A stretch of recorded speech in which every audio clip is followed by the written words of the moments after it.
Hello children, how are you all. आज हम करेंगे एनसीईआरटी की सीबीएसई और यूपी बोर्ड की फर्स्ट फ्लाइट की बुक की पहली पोएम डस्ट ऑफ स्नो। आपको पता है कि ये इसके ऑथर या पोएट कौन है? इसके ऑथर या पोएट हैं रॉबर्ट फ्रॉस्ट। और आपको शायद याद हो क्लास 9th में भी आपने रॉबर्ट फ्रॉस्ट की एक पोएम पढ़ी थी। उस पोएम का नाम क्या था? आप ये मुझे कमेंट में ज़रूर से बताएं। देखिए आपको कितना याद है। रॉबर्ट फ्रॉस्ट की बहुत ही प्यारी सी बहुत ब्यूटीफुल पोएम थी ये क्लास 9th में। आपको पता है रॉबर्ट फ्रॉस्ट एक अमेरिकन पोएट थे, अमेरिका में लिखते थे, अमेरिकन पोएट थे। उन्होंने ये लिखी है पोएम आपकी डस्ट ऑफ स्नो। कभी भी कोई भी पोएम पढ़ने से पहले आपको उसके पोएट के बारे में थोड़ी बहुत इन्फॉर्मेशन होनी चाहिए, पोएट के बारे में पता होना चाहिए और पोएम के बारे में थोड़ा सा इंट्रोडक्शन पता होना चाहिए। अब जैसे ये आपकी पोएम है डस्ट ऑफ स्नो। डस्ट आपको पता है क्या होता है? स्नो जैसे बर्फ़ होती है, बर्फ़ के जो फ्लेक्स होते हैं छोटे छोटे, वो डस्ट ऑफ स्नो कहलाते हैं। Before you read the poem, Robert Frost a well known American poet of nature. Robert Frost कौन से पोएट हैं? हमारे नेचर के पोएट हैं, नेचर पे लिखते हैं पोएट्री ज़्यादातर ये। In this poem presents a moment that seems simple but has a larger significance. उन्होंने एक ऐसे मोमेंट के बारे में इसमें लिखा है जो एक बहुत छोटा सा सिंपल सा मोमेंट है, लेकिन उनकी लाइफ के लिए क्या है, बहुत एक लार्जर सिग्निफिकेंस का काम करता है। It is a highly symbolic poem. ये एक सिम्बलाइज करने वाली सिम्बॉलिक पोएम है। One day the poet was in a depressed mood, a pleasant thing happened in a tree. एक बार डिप्रेस्ड डिसअपॉइंटमेंट के मूड में था पोएट, और एक बहुत ही एक छोटी सी अच्छी सी चीज़ होती है जो कि ट्री पे होती है।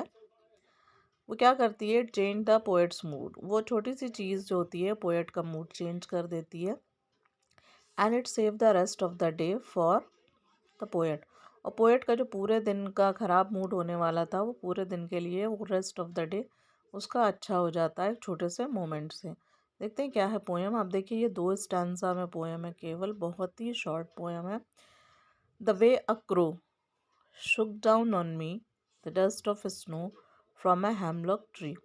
The way a crow, एक क्रो ने कुछ इस तरह से, एक क्रो ट्री पे बैठा हुआ था मतलब, तो एक क्रो ने कुछ इस तरह से शुक down on me the dust of snow. जो बर्फ़ आपने देखा होगा जब स्नोफॉल होता है तो ट्री के ऊपर भी हल्का सा स्नो होता है, उसके ऊपर बर्फ़ जमी होती है हल्की सी, तो उस पर क्रो ट्री पे आकर बैठता है और इस तरह से डस्ट ऑफ स्नो ट्री पे हिलाता है।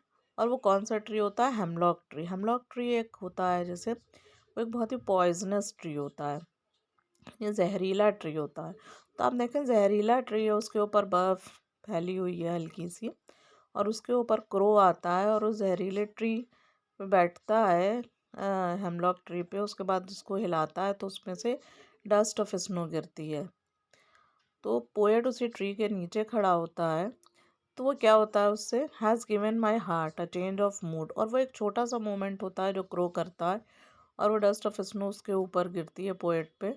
तो कहता है कि ये तो मेरा हार्ट ही ले गया, चेंज ऑफ मूड। इसने तो मेरा पूरा जो बैड मूड था, डिसअपॉइंटमेंट वाला मूड था मेरा, निराशा वाला, उसने मेरा मूड एकदम चेंज कर दिया। And saved some part of the day I had rued. और जो उसका पूरा दिन खराब होने वाला था, उसके डिसअपॉइंट मूड से, बोर मूड से, वो पूरा डे उसका बना दिया है उसने। किसने?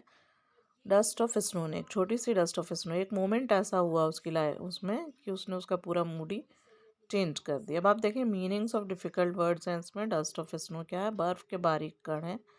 हेमलॉक ट्री एक पॉइजनस प्लांट है, जहरीला पौधा है।